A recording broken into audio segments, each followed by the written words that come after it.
مت کرو، تم مبارکباد پیش کرو۔ حضرت بلال نے جب اپنے گھر والوں سے یہ کہا تو آپ کے گھر والوں نے کہا آپ تو جدا ہو جائیں گے، تو کس طرح کی ہم مبارکبادی آپ کو دیں کہ آپ تو جدا ہونے والے ہیں۔ حضرت بلال یہ کہتے ہیں کہ تمہیں یہ لگ رہا ہے میں تم سے جدا ہو رہا ہوں، لیکن میں تم سے یہ کہہ رہا ہوں کہ تم مبارکبادی دو، اس لیے کہ میں کب سے اپنے آقا سے بچھڑا ہوں، آج موت آئے گی، رات میں آقا سے ملاقات ہو جائے گی۔ یہ حضرت بلال رضی اللہ تعالیٰ عنہ ہے۔ اسی لیے تو ہم یہ کہتے ہیں کہ ہم کو رات کو اپنی موت کو یاد کرتے رہنا چاہیے، ہم کو آپ کو جانتے ہو نیکیاں کرتے رہنا چاہیے۔ اگر ہم نیکیاں کرتے رہیں یقیناً ہمارا پروردگار ہم سے راضی ہو جائے گا، یقیناً ہمارا رب ہمارے تھوڑے عمل سے راضی ہو جائے گا۔ اسی لیے تو میں یہ کہنا یہ چاہتا ہوں، احادیث مصطفیٰ میں آیا ہوا ہے، بلکہ میں یہ کہتا ہوں کہ آج یہاں پر جو بندے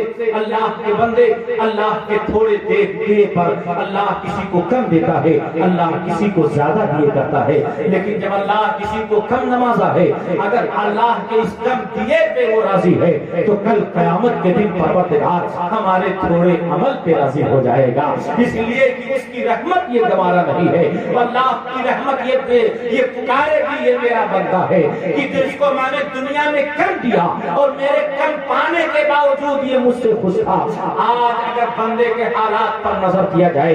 ایک جانتے ہو ایک بندوں کا راضی ہونا ہے اپنے رب سے اور ایک رب کا راضی ہونا ہے یہ جانتے ہو بندے سے، تو جانتے ہو اگر دیکھا جائے کہ دونوں میں اہم کون ہے تو میں کہتا ہوں اہم یہ ہے کہ بندہ اپنے رب سے راضی کی بات آتی ہے تو بہت مشکل سے راضی ہوتا ہے۔ آپ دیکھ لو اگر اللہ کسی کو نوازا تو جب نوازا تب بھی وہ راضی نہیں ہے اور چاہتا ہے، اللہ اور نواز دیتا ہے تب بھی وہ اپنے رب سے راضی نہیں ہوتا ہے، اور یہ بھی جان کے خوش نہیں اور جان کے شکریہ ادا نہیں کرتا ہے، بلکہ وہ کوشش رہتی ہے اللہ اور نواز دے، اللہ اور نواز دے، اللہ اور عطا کر دے، لیکن پروردگار اپنے بندوں سے رضا کا معاملہ ہوتا ہے۔ تو اسی کو میں بتانا یہ چاہتا ہوں کہ اگر ہماری یہ تو خواہش رہتی ہے اللہ اور دے دے، لیکن پروردگار کی مرضی یہی ہوتی ہے کہ کل قیامت میں جب صلا دینے کی بات آئے گی تو اللہ تبارک و تعالیٰ آج اگر جانتے ہو ہمیں کم اس دنیا میں دیا ہے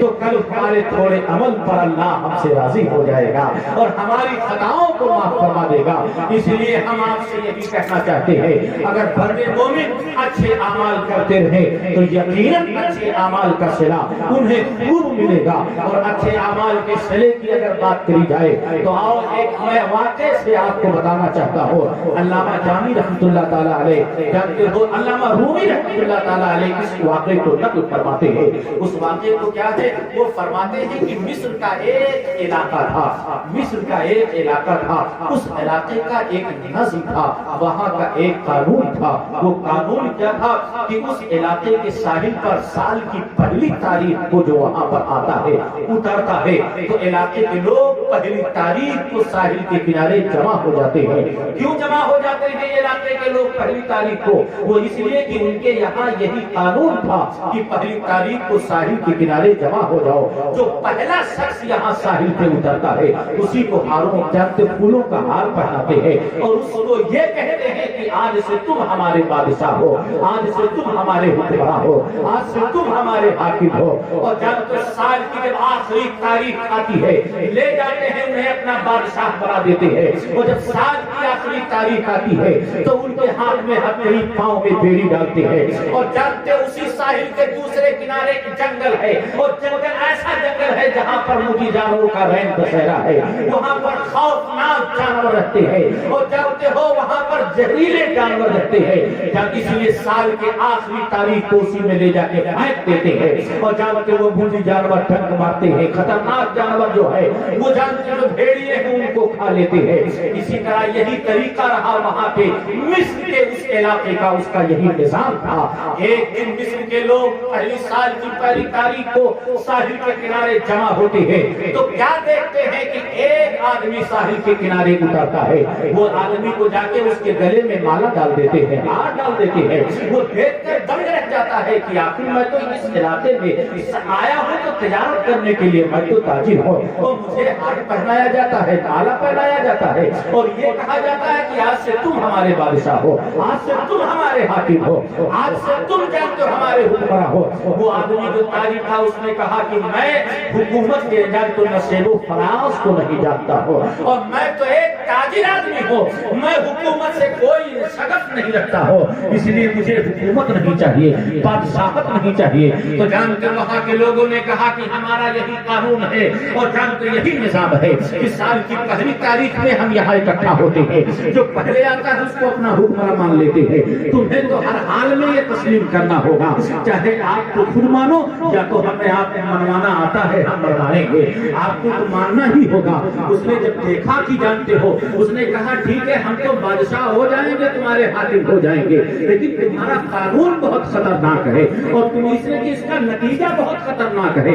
تم نتیجے میں یہ کہتے ہو سال کی پہلی تاریخ کو حکمران تسلیم کر لیتے ہو اور سال کی آخری تاریخ کو تم جانتے ہو اس جنگل میں لے جا کے پھینک دو گے جہاں خطرناک جانور رہتے ہیں۔ تو جانتے ہو ہمارے سامنے نتیجہ ہے تو ہمارا حال کیا ہوگا، اس لیے ہمیں یہ بادشاہت نہیں چاہیے۔ کہا نہیں، تمہیں ہر قیمت پہ تمہیں یہ لینا ہوگا۔ کہا ٹھیک ہے، اگر میں اگر مان بھی لوں تو یہ بتاؤ کہ میرا حکم کیسا ہوگا، میری بات مانی جائے گی، سنی جائے گی کہ نہیں سنی جائے گی؟ کہا بالکل تمہاری بات کو سنا جائے گا، تمہارے حکم پر عمل کیا جائے گا اور حکم کی تعمیل ہوگی، مگر یہاں کے قانون میں کوئی رد و بدل نہیں کر سکتے ہو۔ اس لیے کہ مسئلہ کیا ہے، مطلب یہ ہے کہ سال میں ایک ہی